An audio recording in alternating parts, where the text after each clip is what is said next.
Molweni Sanibonani Dumelang. My name is Kululwa Motwa and this is Property Market Moves. If you are not following us yet, please do subscribe to our channel and continue to empower and educate yourself along your business or property journey. Today I'm joined by, we're talking tax. With Shillyboy Mothiba. Good morning. Good morning. How are you? I'm good. Thank you so much for having me. Yeah, man. Thank you for joining us. I know that tax is overwhelming. So hopefully we can break it down so that at least we understand it, because, I mean, we see it as an inconvenience, first and foremost, something that we never want to deal with, but we have to. Well, it may be an inconvenience to other people, but it's a good thing. It has to be done. Yeah. Yeah, we need roads. Yeah. We need hospitals. We need schools. And yeah, so it has to be done. Okay. So before we jump into it, who is Shillyboy? Shillyboy Mothiba is a chartered accountant by profession. Yeah. I specialize in tax planning. Okay. And disputes resolutions. So when you've got those problems that you want to object to SARS, you know that you need to call Shillyboy. When you are entering into those transactions that requires tax planning, or you want to restructure your business and to do tax audit, making sure that you are paying reasonable tax, you know that I need to have a conversation with Shillyboy and his team.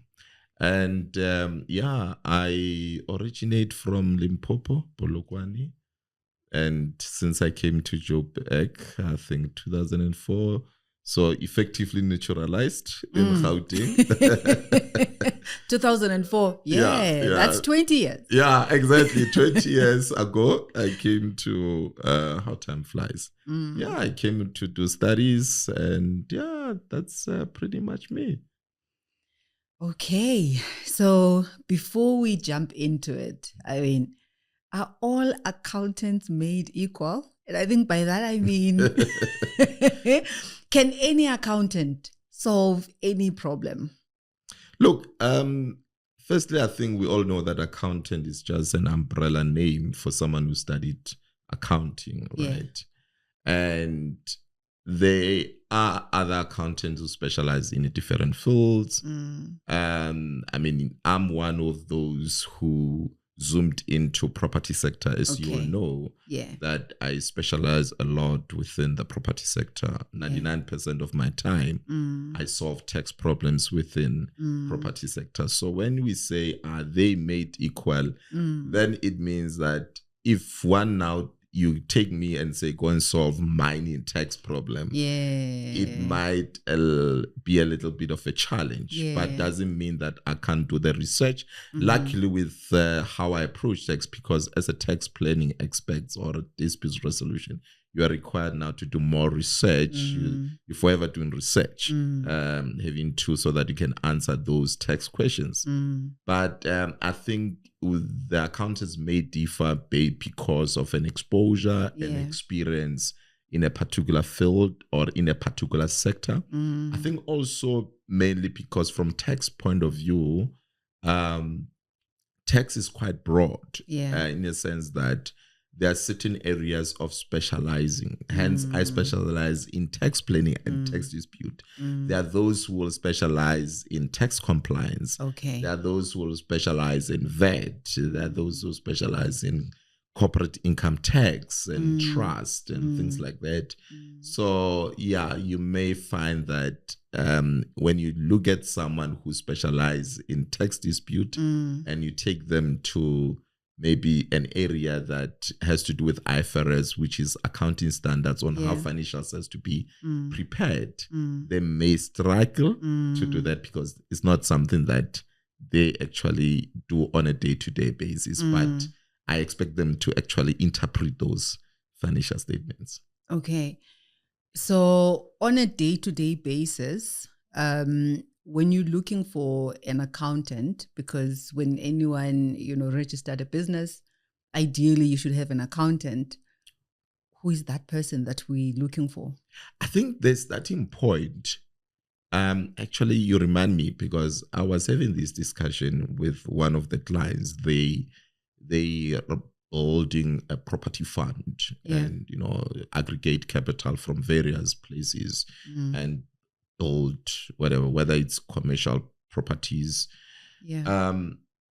You always want to have an accountant that the first point when I'm hiring an accountant, I'll probably look for someone with an exposure in my economic sector. Okay. Reason being that each sector has its own nuances or it has its own specialized tax provisions that someone who's more, let's say, financial services sector may not actually be aware of certain specialized tax provisions in that particular sector. Yeah. Okay. So I think that would be my starting point to see if this individual as an accountant, are they exposed to my economic sector? That is the starting point. Then of course, if they are playing in property sector as the likes of Shillyboy, then it could be then you start to have a conversation, Shillyboy, how long have you been doing what you're saying you're doing? But obviously time doesn't mean that someone is more experienced. Then it could then ascertain the references to say, I want you to actually look at my transaction. I sold this type of a right within the property sector, or I've disposed my shares. How many transactions have you done of similar in nature? And then you need those references. I've got tax dispute matter. SARS says I owe them input tax. I don't think I owe them. Have you done this similar exercise? And can you object and help me with these matters? Then you'll want the reference letters. Ideally, you'll want them, but most people then tends not to do that. That to me, if you get maybe a couple of reference letters, it may actually make you feel comfortable to say, listen, this person, I think it's more, have expertise to actually do what I want them to do. So I think that would be sort of some of the things that one wants to ascertain. Maybe you can even take it as far as calling those references and say, listen, you interacted with Shillyboy. Has Shillyboy solved this tax matter for you? And how was the relationship with Shillyboy?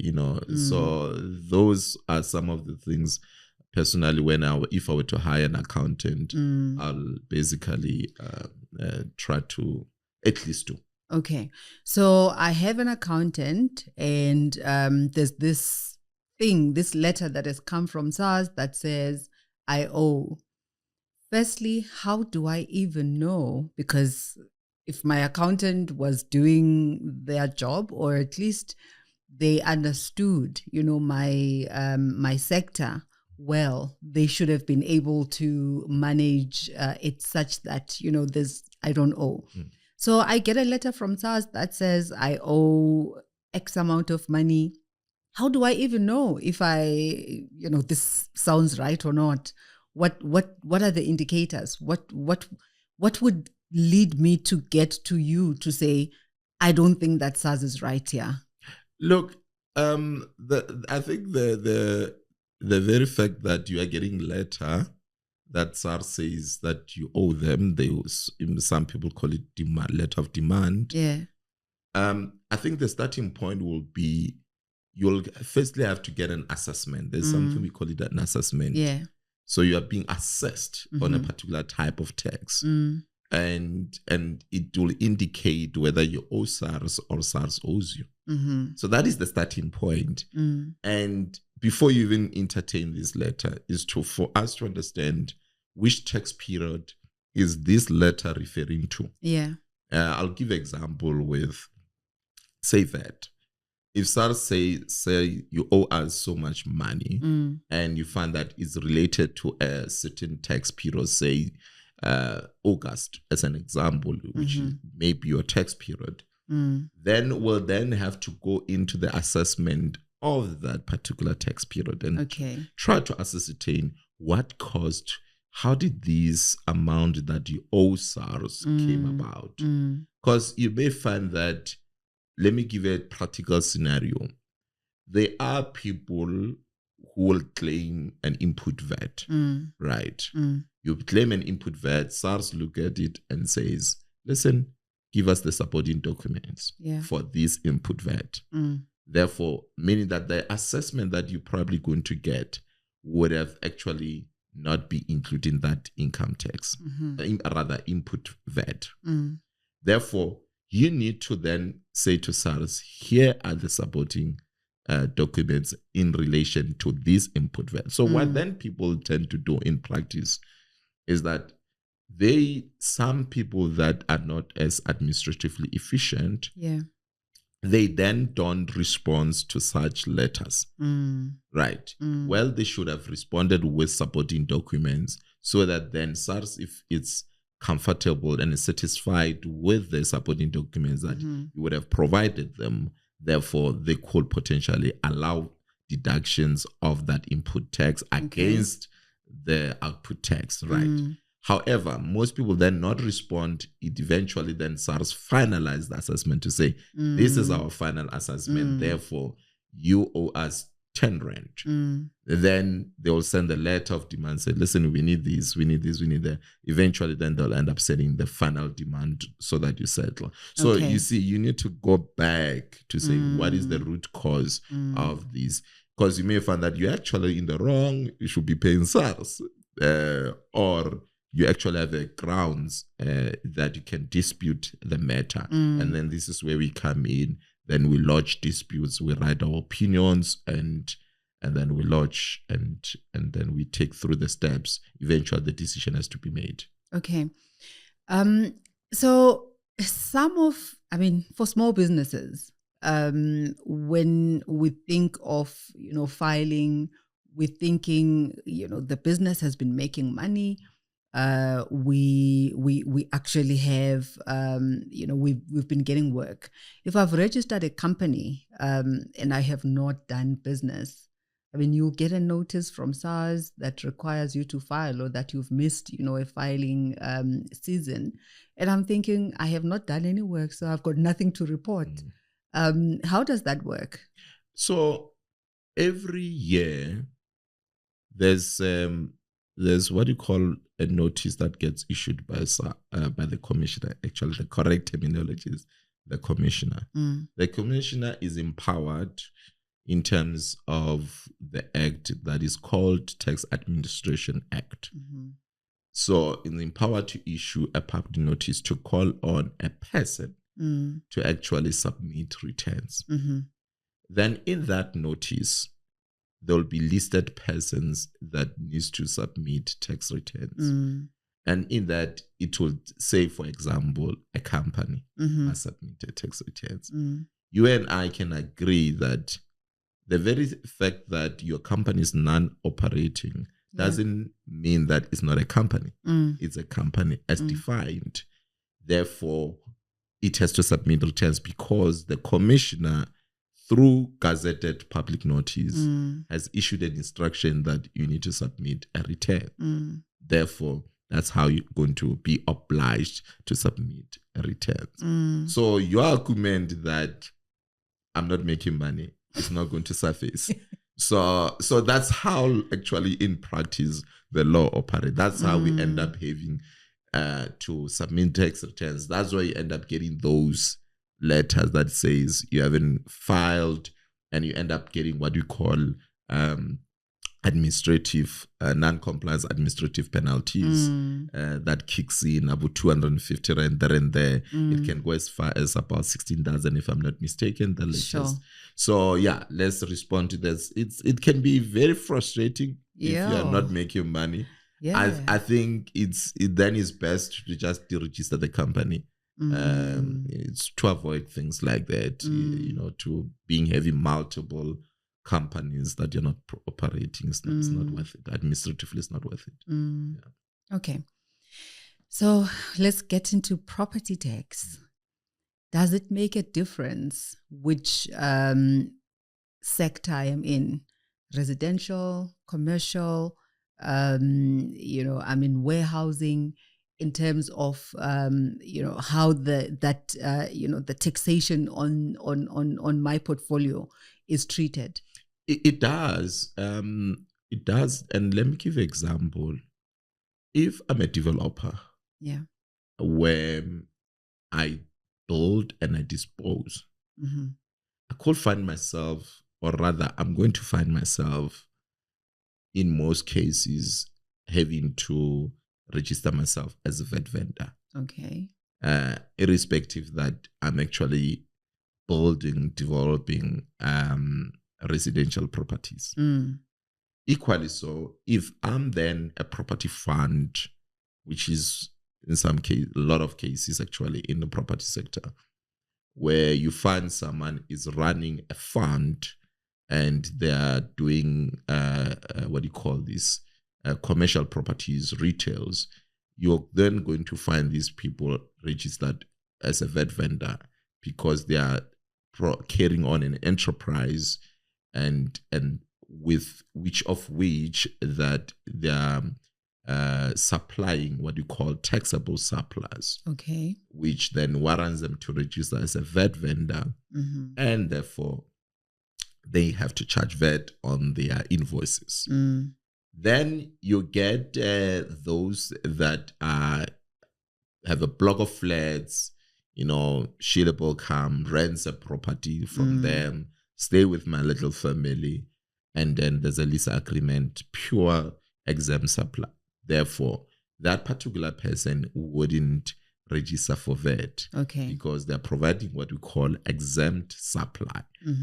Then equally so, you find a property investor then going to buy properties. There are certain types of taxes that could potentially be payable.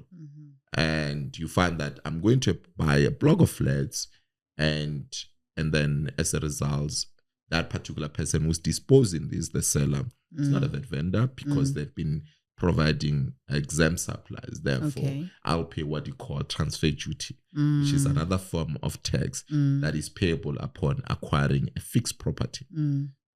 Then, if I'm buying a retail or I'm buying a commercial property, I could find myself having to pay VAT at zero rated. Well, technically you're paying, but you're paying 0%. Okay. Because in most cases, those transactions get to be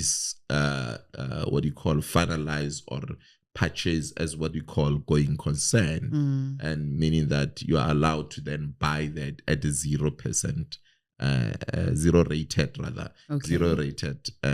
transaction. Therefore, you're paying tax, but it's 0%. So I think I'm being technical, but that's typical then. But then or you find a person who's buying a commercial property where that commercial property is actually not being zero rated because it can't carry on or generate some sort of business as it is. Therefore, you could find yourself having to pay VAT on that particular. So there's those transaction per transactions that one has to assess. And I always encourage property investors to say, listen, you need to assess your transactions because it can influence at how much you have to buy that particular property. And equally so, you may find that you're actually buying a commercial property of which you're going to convert it into residential property. So do the maths, because you may be forced to pay VAT on that transaction, but you're actually not even going to claim it back because you're not going to provide commercial property, or rather commercial transactions where of taxable surplus in such a way that you can even claim VAT back. So you may want to look perhaps for another property in another area that you can pay transfer duty. Look, do the maths, which one is much cheaper transaction to actually take on. People don't do that. I've seen those in practice where property investors, they just like a property and they just buy and then they're good to go. So those are sort of things in the sector that are more specialized that you obviously needs to pay attention. That's why it's so important to have a proper planner or a consultant on your side before you buy big transactions, especially big transactions. You can't just go ahead and just do it. You need to tax plan it. Okay, so I think you've partially touched that on my next question, because I was going to ask, at which stage of the transaction should I be involving a tax planner? Because when we conduct a due diligence, you're probably looking at the land itself. Can it do? What are the restrictions? You'll get engineers, architects, quantity surveyors, professionals in the property, specifically, and maybe not so much, legal experts or even, tax experts to inform the viability of this land parcel and the transaction, and rather the development that I want to put up on it. So are you saying then that involvement should be at that stage when I'm considering buying this piece of land? I actually need to bring a tax planner on board to inform that decision. You have to. Tax planning specialists like ourselves, or myself rather, they make part of the development team. I can assure you there are tax matters in big projects that one has to have an eye on, right? I mean, I've got scenarios where, let's say you go to a financier and financier says, listen, you're going to have this huge development. I'll prefer that these huge developments gets to be done in a particular vehicle. Yeah. So already there are tax implications there, where you are going to do what you call taxable surplus, meaning that you will potentially have to be registered as a VAT vendor. Yeah. It means in that context that you are going to have a scenario where that you are actually having a VAT implications before you register as a VAT vendor, particularly if that vehicle bought a property before it actually was registered as a VAT vendor. Okay. So now the question is, can you claim that particular VAT back? The one that you incurred on this particular property that you're owning before you register. So you need a tax planner for them to tell you the answer and how to go about going to SARS and claim that particular money back, because it can be quite large amount on big transactions that needs to be recovered. And that's what we have seen in practice. That's what financiers actually prefer, to rather deal with brand new company, ring-fence their large property that they are buying for you, financing for you, mainly because it's sort of protected. That newly formed company doesn't have skeletons. There's no surprises that can come and say ta-da. And so they always try to protect themselves. But equally so, you also need to say then, what are the tax implications? What are the things that I need to be more concerned with? So every large transactions, players in the property sector, they will always have that tax person. I might not be the main man in the team, but I can save you a lot of bucks that you wouldn't ordinarily. And also structuring those investment structures. Yeah. This is where we come in. Are the employees involved? Are the, those employee share schemes trust? What are the tax implications for that? Are the management buyout? There's always those things that they make commercial sense, but we tend to ignore the tax implications of those when we're forming those schemes to go and buy that huge block of flats or a block of a retail center. There are tax implications that one has to be mindful of. Don't make it an afterthought, because then there isn't much that I can actually prevent, because you would have went away with your transaction. Sure. I think as you're talking about, the nasty tadas in these transactions, I'm actually thinking now about a buy-in to a business. There's an opportunity. This, big business is disposing of its shares. They want to acquire, a BE partner, and you want to buy in whatever percentage that is.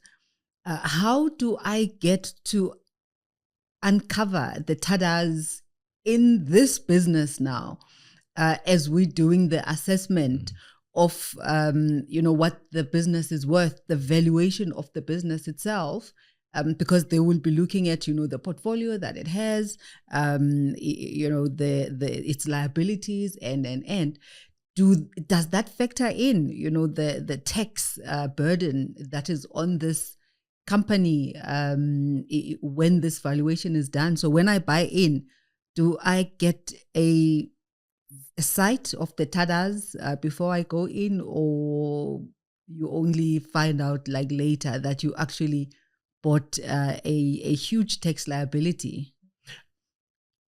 Before you actually then sign, as part of the due diligence that you will do, be it the feasibility of the transaction, you'll ideally have to do due diligence that incorporates tax due diligence. Yes, they need to be questionnaires, they need to be exercise that needs to be done to try to uncover this tax data of that particular business. This is where we come in. Hence, I said that's part of tax planning, that's part of restructuring, that's part of selling of companies and buying into companies. That's the tax planning that we come in. So we'll do the due diligence and try to make sure that things are a little bit as supposed to be, and then you can go ahead. I see that also in property sector, where people prefers to sell the shares of the company instead of the property itself. So there have been a lot of transactions where property investors are now, because in most cases, actually majority of transactions are actually conducted that are conducted through the companies. Therefore, you may find yourself having to buy the company but not the property. So in those cases, we need to come in. We need to do the due diligence to ascertain if everything is right. Okay. You're not going to have those bookies that later on they come and haunt you. So you need to do due diligence, and due diligence could be legal, could be tax due diligence. We specialize obviously then through tax planning inside there. Then it will be due diligence that around tax that we have to do. Speak to SARS. Is this company, are you guys happy with this company? SARS then may give us a green light or red light, and then we're like, we uncovered spookies here. Can this be fixed? And then, so those are things that you want to be more comfortable. You don't want to get excited and say, I'm buying a retail center, and you have never done those audit, or rather due diligence, that things are actually right. And you get your surprises, then you collapse.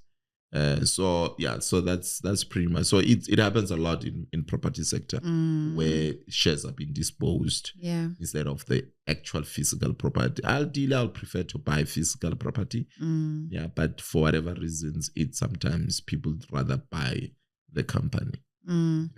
And how independent should this be?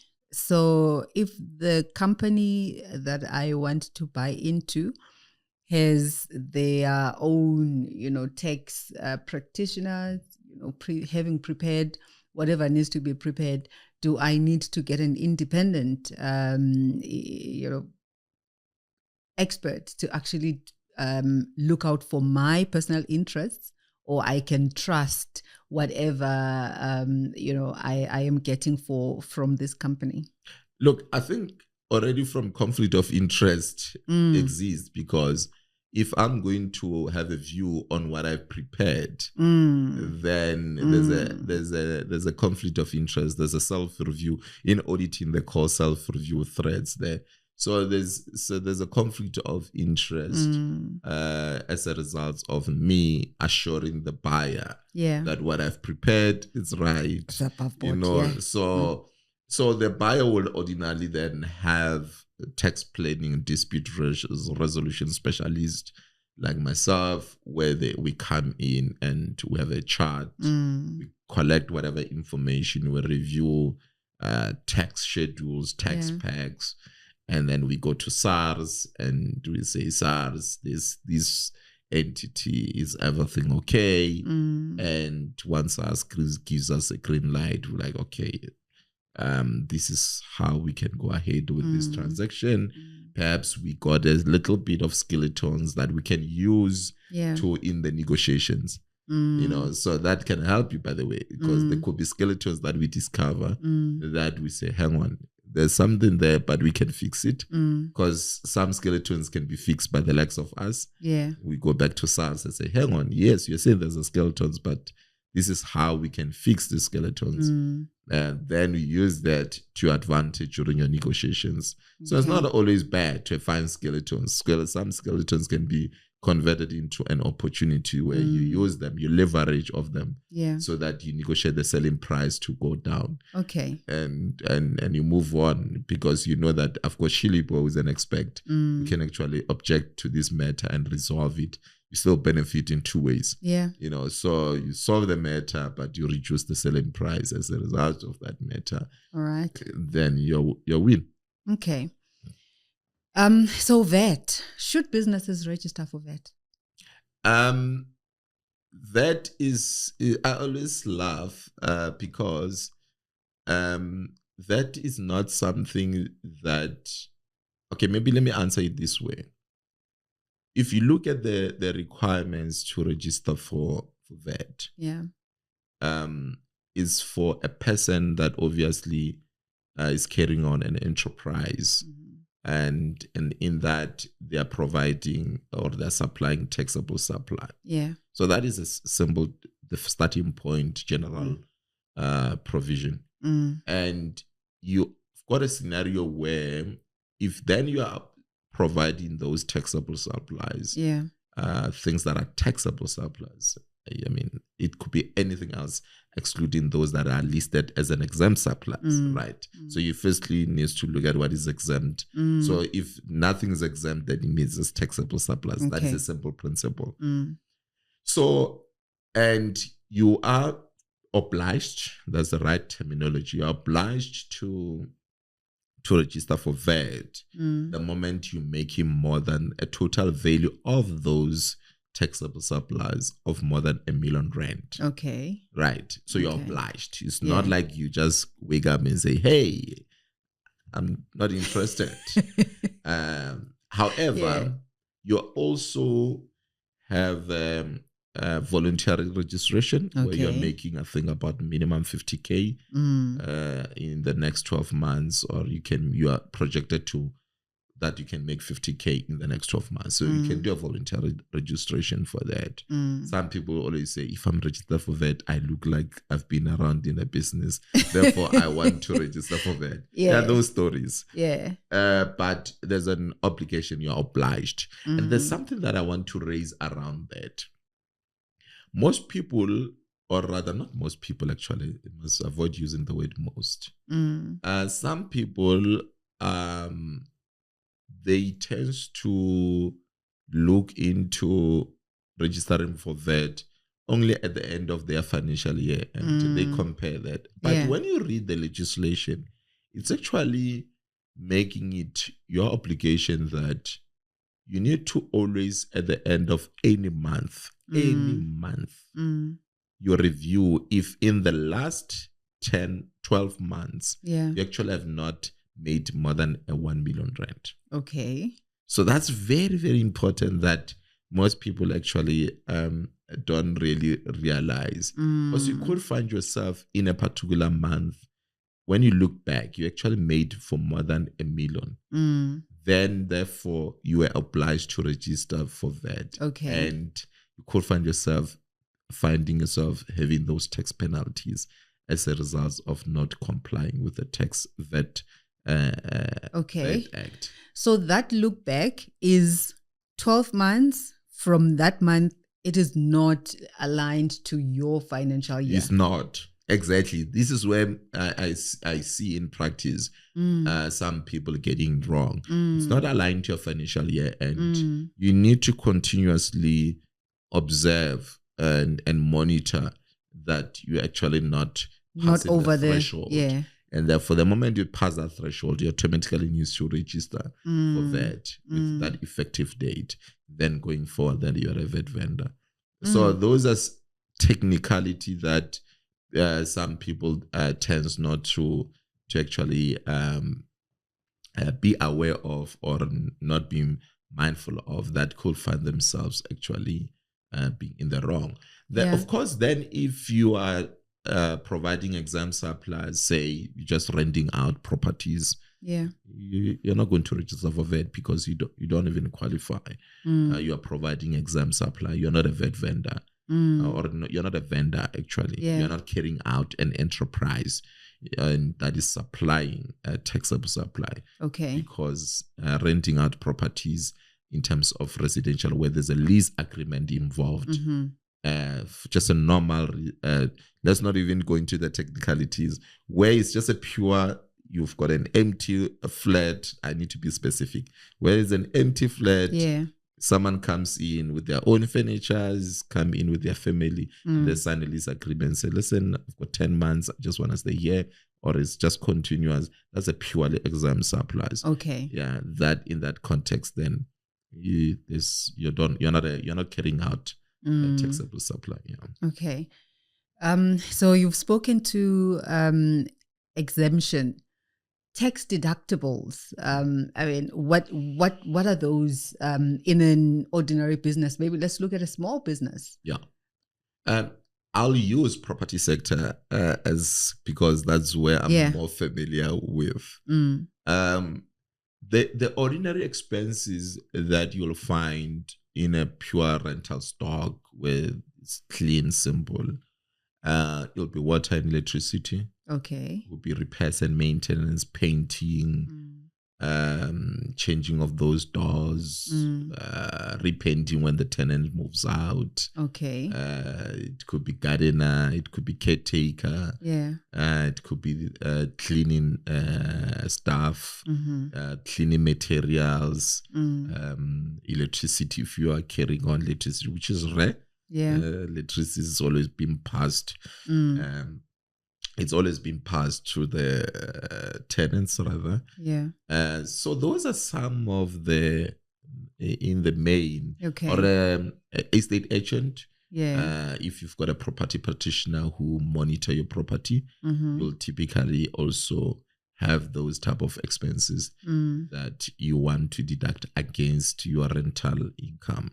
So those are simplified transactions that you'll typically find for a small player within the rental stock. All right. So I've got my accountant, and we trust that she or he, is doing their job. They are telling me what those deductibles are. But typically, how would I know that we're actually, I've spent these over a month, over the year. How do we actually get that money back? get. So how do I know that it's actually deducted? That my accountant is is on the ball. Look, I think this is where that I always say you can outsource an oversight role. Because as the owner, you'll always be bestowed with an oversight role. You're still obliged to play an oversight. Yeah. You cannot outsource it. What do I mean by that? You need to have an oversight role in a sense that you need to learn to have a sit down with your accountant where you are being taken through what has been computed in the financial statements, what has been submitted to SARS. Does it reconcile with your recollection of your memories of items that you've authorized throughout the period? And in order to efficiently do that, personally, I'll say if you're serious about building a business, a property fund or a property business, you need to have those quarterly meetings where you're able to review the last 3 months rather than only reviewing those financials. At the end of the year. Not even at the end of the year, 18 months into it, because typically people get to have financials 18 months or 24 months later. You find 2 years later, you're still reviewing financials. So the chances of you remembering some of the transactions are actually slim. So ideally, you want to have meetings on a quarterly basis to say, okay, in the last 3 months, this is what transpired. Yeah. I recall this expense. I recall us doing a maintenance of this nature. Where is it? Then the accountant will then obviously say, here's in this general ledger, this is the transaction, this is a reconciliation of all the accounts. Then it tally back to the financial statements. Okay, we are happy. Then that's all your financial inputs tally back to the income tax returns. Then yes, or your provisional tax returns, that's the tally back. That is an oversight role that you can outsource. It's not like you're doing the work, but you're being taken through, you're asking the questions, you're confirming that what you know is actually has been submitted, and you know everything's clean. The results record reconciled back to your financials and things like that. Then I think you would have at least tried. You would have done what a reasonable person at your position is expected to do in order to exercise their oversight role. All right. Capital gains tax. What is it? A capital gain tax is the tax that arises as a result of an asset having been disposed.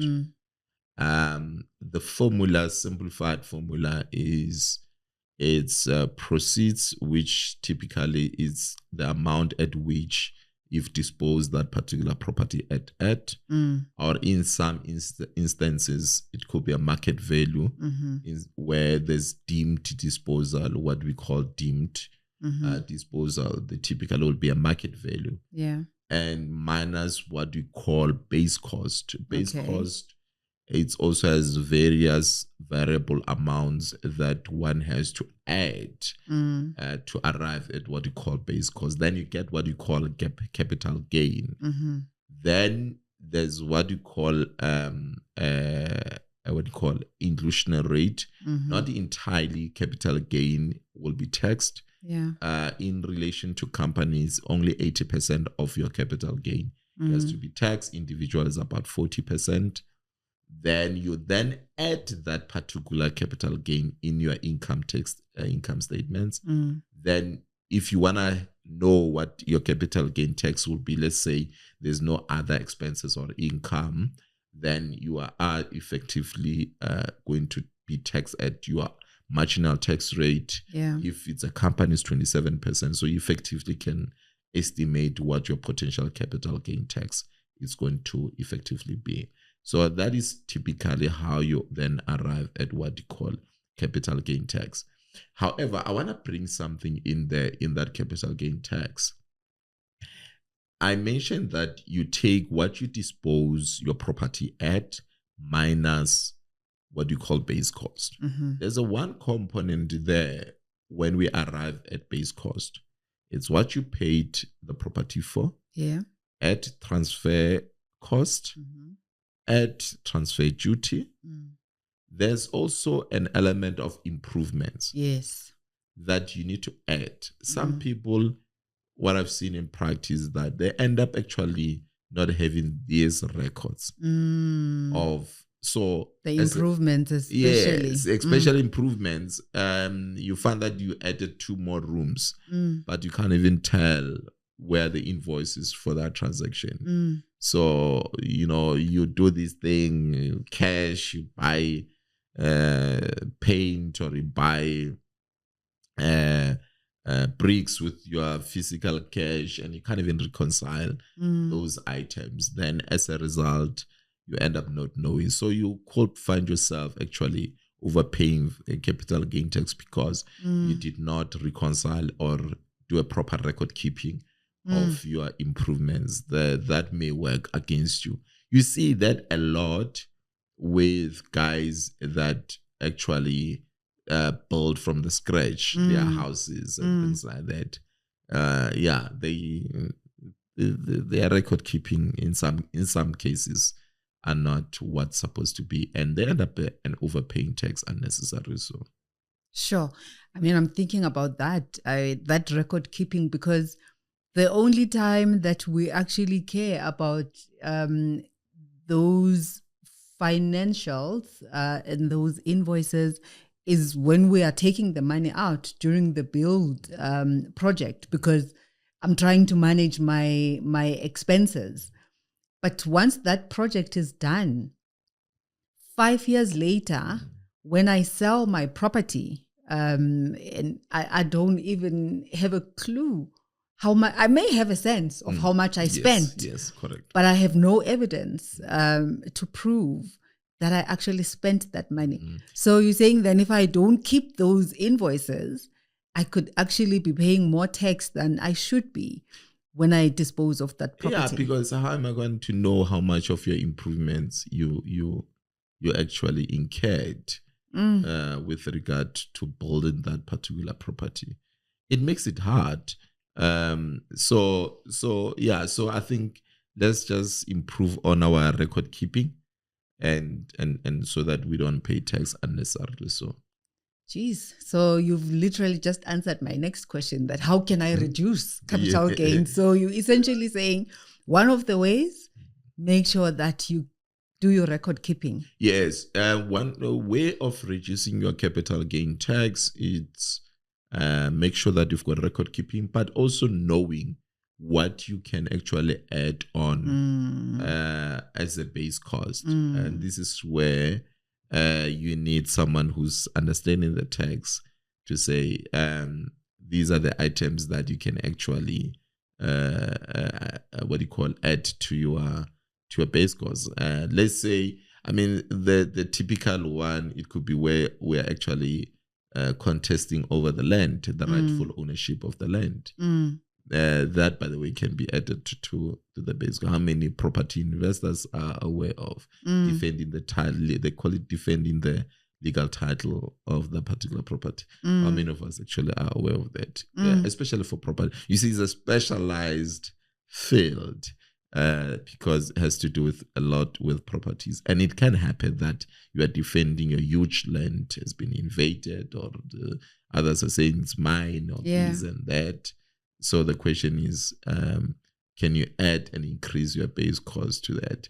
So you as long as you're creating wealth in the property sector, have a tax planning aspects on your dialing call.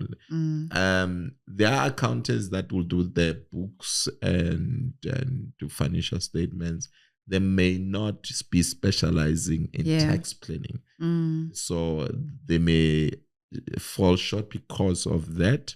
So as much as you may have an accountant who looks after your books, which is fine, you still need specialized advisors who specialize in tax planning, and dispute resolutions. Now I know that this is a topic on its own, and we are definitely going to have a follow-up and deep dive into it. But I think just briefly, how can we use trusts to what role do they play? If are they important at all if you are building wealth through property? Trust, as you'll know, I also specialize in tax planning within the trust.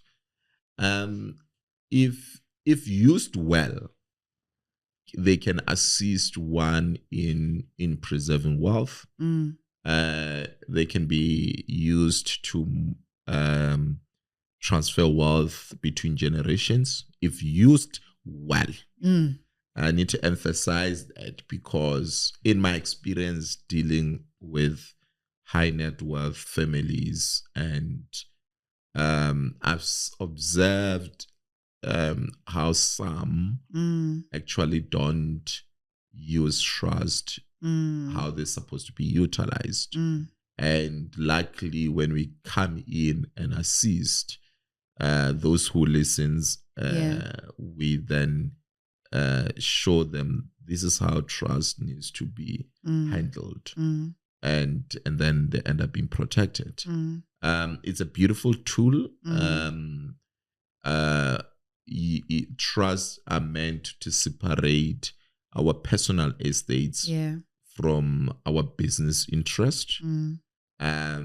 Trust can help us, if used well, in situations where I get sequestrated in my individual capacity. My business interest can then, or my rather business interest can be separated and being divorced from me. Trust enable me to plan 3 generations from today. I always tell this narration to say, my family will start as a family. But tomorrow is going to be a tribe. And so beyond tribe is going to be community. Beyond community is going to be the nation. That's how nations are evolving. So it's you and your wife, and then it's you and your wife and your 2 kids. And then they have 2 kids of their own. It's a tribe. And so it goes. Yes, it's a tribe. Then you need to have a vision. You must plan ahead to say, in the next 3 years, in the next 3 generations, 4th generations, 5th generations, how will my tribe look like? And the trust that, and I'm talking to property investors, I'm talking to someone who is a wealth generator. I mean, it's on average, property investors are multimillionaires, whether we like it or not. It's the quickest way to be a multimillionaire in the property sector. So you've got a couple of student accommodation, you're easily sitting at gross asset value that is over 100, 200 million. Easy. With 5 properties that about 40 million can easily go over 100 million, right? So you're already multimillionaire. So by the time you pass this on, probably those properties are paid off. So which means the family has access to 100 million. Sure. If you think about it like that, there's a lot of money on the table.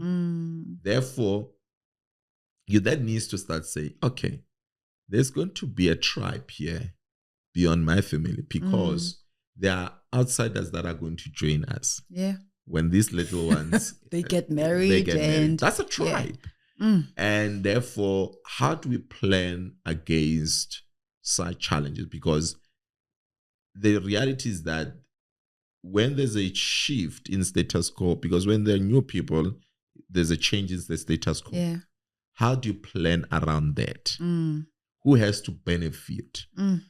How to manage influences that comes with the change of status quo? There's going to be a battle of dominance. How do you manage that to preserve wealth? Can these trusts that you're forming give birth to the next trusts?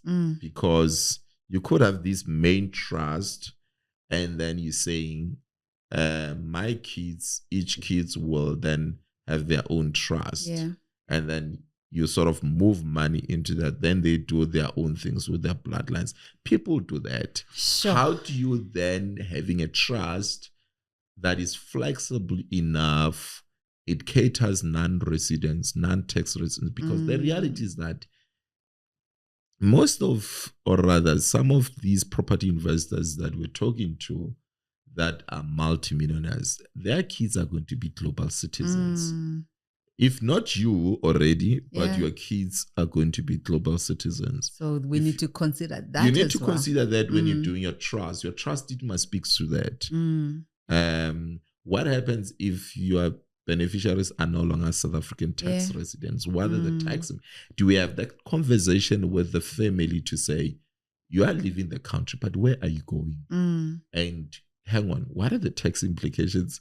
Now we don't just, the child can't just wake up and say, I'm going to be based in America.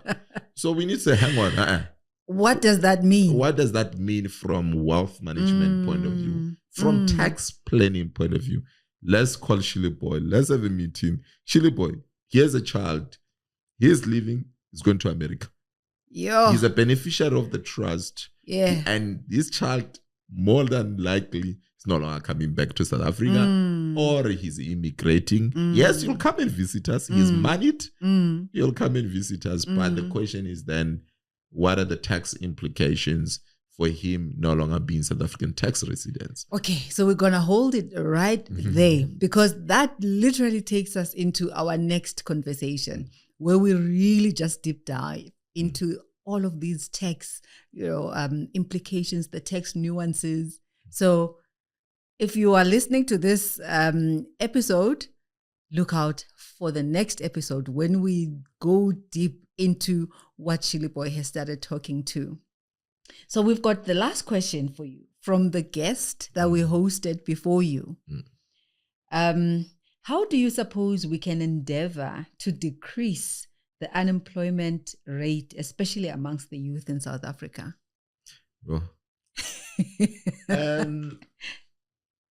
There's a school of thought that says the authorities tends to use tax in order to alleviate social dynamics. And the scholars in that area, they're saying that such situations may result in tax being complicated because social dynamics tends to change. The moment we respond to social dynamics through utilization of tax, it makes tax not user-friendly. That's another school of thought. Therefore, there need to be a balance between alleviating or resolving social dynamics through tax and other means that are available at our disposal. Therefore, there are incidences in most that I've seen a lot in practice where taxes was utilized to actually do job creation. Okay. I'll give an example. Actually, there's a section in the Act, in an income tax act, where it recently came, not so long ago, where they encouraged those that are buying assets in the manufacturing sector. Yeah. But you'll typically find these provisions in areas that are more labor intensive because of our own South African dynamics. Therefore, those areas that are more labor intense tends to enjoy these tax provisions that are intended that will result in job creations. That particular provision that states that if a person or a taxpayer that buys an asset and is owned by that particular taxpayer, and they bring it into the business that is in the form of manufacturing or similar in nature, they will then be entitled to deduct 100% of the cost of the assets in the year of assessment that they brought in that particular assets for the usage for manufacturing. So that on its own, it benefits an entrepreneur. So they're hoping that the system or the authorities are hoping that the more they encourage people to pump or to buy and be incentivized, that if I'm a manufacturer, I know very well that if I were to buy a huge manufacturing assets, and I'll get tax deductions of 100% immediately when I bring that assets for usage, surely that will relieve me from cash flow point of view. And then I'll hire even more people to be more productive. I can even be more competitive as a result, and therefore that may result in job creation. So that it's something that authorities are aware of, and it's been used. It has been used. It's going to continue to be used. So that's one way of actually dealing with the issue of job creation through some tax provisions that are already there in the legislations. That was just another example. There's multiple of those. However, like I said, there's a school of thought that we need to find a way of balancing ways that we deal with the job creation or unemployment rather. How do we deal with unemployment and not rely solely on tax measures? We need to find a way and utilize other means. But tax, yes, it's one way that can be used to deal with social matters, not only unemployment, but other form of social matters. So that's my little 2 cents. All right. Well, I certainly learned a lot today. And in this platform, we educate, we empower, and we inspire you along your journey. This was a good conversation. Thank you. Thank you for having me. And I hope the viewers learned, and we continue to talk tax, and demystify tax. So it's less daunting for me. Hopefully it is for you as well. It's actually fun. Okay. Thank you.